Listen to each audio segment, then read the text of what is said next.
Long ago, two phoenixes circled the mountains of western Hunan and could not leave. The people who came to live in the valley below named this place after them. Fenghuang, the phoenix. For 1,300 years, a family has lived beside the jade-green river at the foot of those mountains. Their story begins here at the water's edge. Every morning before dawn, an old fisherman pushes his flat wooden boat into the Tuojiang River. His family has worked this water for generations.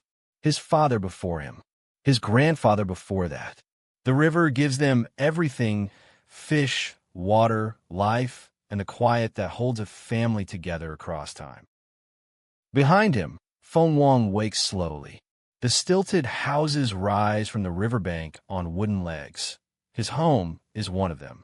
His children grew up listening to the river flow beneath the floorboards. In spring floods, the water touches the house from below. The family has never left. The river would not let them go.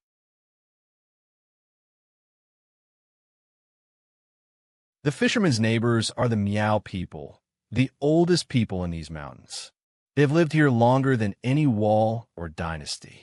Their women wear silver-like armor, 15 kilograms at festival time, headdresses of silver flowers and birds, necklaces layered from throat to chest.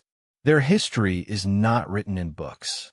It is hammered in silver, woven in thread, sung in songs that have no written words. Every spring, in the third lunar month, the fisherman's daughter joins the Miao girls at the riverbank for the Sisters' Meal Festival, the world's oldest love ritual.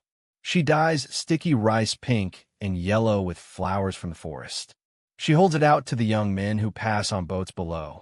Hidden inside the rice is a message only the heart can read. A pine needle means, "Come find me."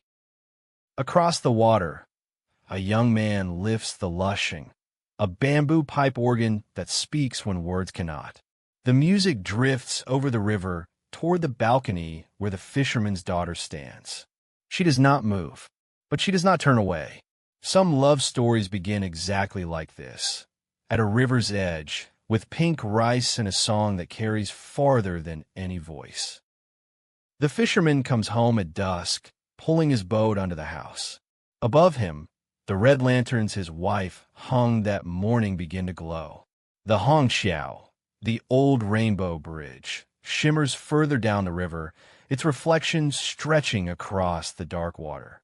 He has crossed that bridge 10,000 times. His children have too, and their children will.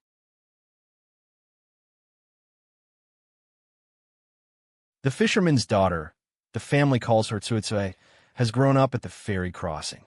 She collects the fare. She helps passengers across.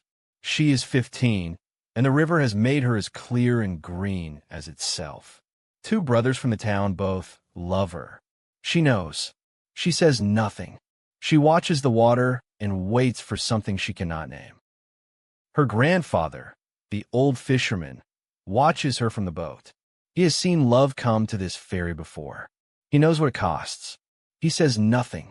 He just keeps rowing back and forth across the Tuojiang, as he has always rowed. The river carries everything to its destination, in time. Even love, even grief. One brother leaves. One night, a storm. The grandfather is gone. Tsuitsui is alone at the ferry. She waits for the young man who said he would come back. He said, perhaps tomorrow. She watches every boat on the Tuojiang. Perhaps tomorrow. Perhaps never.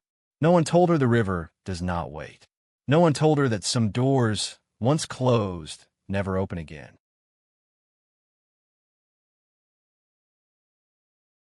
The fisherman also had a son. In 1917, at 14 years old, the boy put on a soldier's coat and walked away from Fenghuang. He looked back once at the river, at the stilted houses, at his father's boat on the jade-green water, at his sister standing at the ferry crossing. Then he walked into the mountains. He would spend the rest of his life trying to return, not in body, but in words. He arrived in Beijing with almost nothing. He sat outside the university gates in the cold. No one let him in, but at night, alone in a small room, he wrote about his father's river about his sister at the ferry, about pink rice and lushing music and red lanterns on dark water. He wrote as if writing could carry him home. His words were unlike anything China had read before. He called the story Border Town. He wrote of a girl as clear and beautiful as the river itself, an old ferryman and his granddaughter, a love that was never spoken aloud, an ending that was never finished. Readers who had never seen Fenghuang wept for a town they had never visited, for a girl they had never met. They were weeping for something they had lost, without knowing they had ever held it. He wrote, "I want to build a small Greek temple, pure, refined, harmonious, dedicated to human nature." In a century of revolution and war, he chose to write about rivers and ferry crossings and a young girl's first love. In 1988, the Nobel Committee prepared to give him the prize. He died in May, before the announcement. The Nobel is not given to the dead. He is buried beside the Tuojiang, his father's river. Generations later, a young man pushes a flat wooden boat into the Tuojiang before dawn.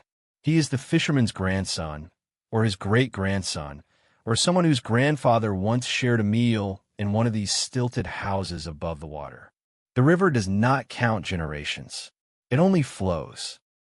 At the ferry crossing, a young woman watches the morning boats. Perhaps she is waiting for someone. Perhaps she is simply watching the river, as Tsuitsua once watched it, as women in this valley have watched it for 1,000 years. The river keeps its secrets. It always keeps its secrets, and it always brings something new around the bend. The lanterns of Fenghuang have glowed for 1,300 years. The stilted houses still hang over jade-green water. Silver is still hammered by Miao hands in the old workshops. Pink rice is still offered at the riverside in spring. And somewhere, always, a girl is waiting at a ferry crossing for someone who maybe will never come back, and maybe will return tomorrow. The phoenixes are still circling. They never could bring themselves to leave.